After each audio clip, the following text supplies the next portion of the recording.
வாழ்வில் வார்த்தை ஊழியங்கள் வழங்கும் இன்றைக்கான இறை வார்த்தை. நம் ஆண்டவர் இயேசு கிறிஸ்துவின் இணையற்ற நாமத்தில் இந்த காலை வேளையிலே மகிழ்ச்சியோடு உங்களை வாழ்த்துகிறேன்.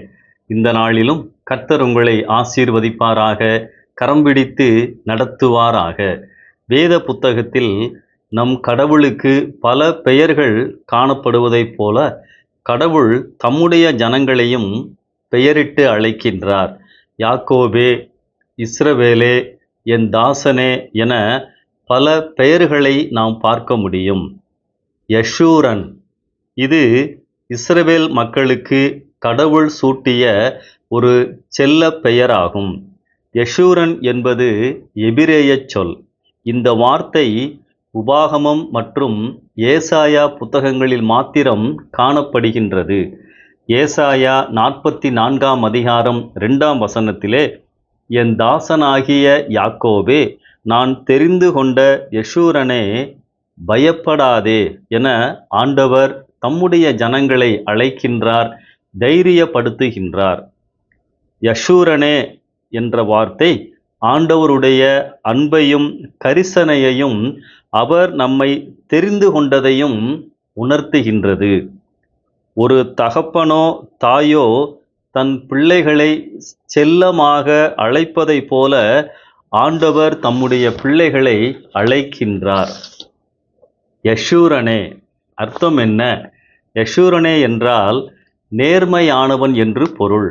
ஆண்டவர் தம்முடைய பிள்ளைகளை நேர்மையானவர்களே என அழைக்கின்றார். இஸ்ரவேல் மக்கள் ஆண்டவருக்கு முன்பதாக எப்பொழுதும் நேர்மையாக நடக்க வேண்டும் என்பதை இந்த அழைப்பு நினைவுபடுத்துகின்றது. அவர்கள் தவறு செய்தாலும் கடவுள் அவர்கள் மீது வைத்திருக்கும் அன்பையும் கிருபையையும் இந்த பெயர் வெளிப்படுத்துகின்றது. நேர்மையானவனே, நீ பயப்படாதே என ஆண்டவருடைய பிள்ளைகளை, நம்மை ஆண்டவர் அழைக்கின்றார். நேர்மை, ஹானஸ்டி. நேர்மை என்றால் ஒருவர் தனது எண்ணத்திலும் சொல்லிலும் செயலிலும் எப்பொழுதும் உண்மையாகவும் பிறரை ஏமாற்றாமல் நியாயமாகவும் நடந்து கொள்ளும் நற்பண்பாகும். எந்த விதமான ஒளிவு மறைவின்றி வாழும் வாழ்க்கையாகும். ஆம் அன்பானவர்களே, ஆண்டவர் அவருக்கு முன்னும் மற்றவர்களுக்கு முன்பதாகவும் இப்படிப்பட்ட வாழ்க்கை நாம் வாழ வேண்டும் என எதிர்பார்க்கின்றார். அப்படி நேர்மையானவர்களாக நாம் வாழ்ந்தால் பயப்பட தேவையில்லை எனவும் ஆண்டவர் உணர்த்துகின்றார். பரிசுத்த வாழ்வு பயத்தை புறம்பே தள்ளுகின்றது. தேவ பிரசன்னத்தை நமக்குள் கொண்டு வருகின்றது.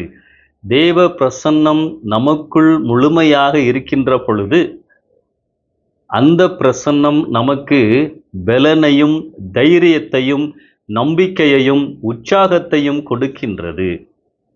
எனவேதான் ஆண்டவர் என்னையும் உங்களையும் பார்த்து நேர்மையானவர்களே என அழைக்கின்றார். யஷூரனே என ஆண்டவர் என்னையும் அழைக்கும்படியான தகுதியான வாழ்க்கை வாழ நம்மை முழுமையாக அர்ப்பணிப்போம். நேர்மையாக வாழ்கின்ற பொழுது ஆண்டவருடைய பிரசன்னம் என்னை வழிநடத்தும். நேற்றைக்கு உங்களை வழிநடத்தின ஆண்டவர் இன்றைக்கும் உங்களை வழிநடத்துவார், தேவைகளை சந்திப்பார். நம்பிக்கையோடு இந்த புதிய நாளை ஆரம்பியுங்கள். ஆமென்.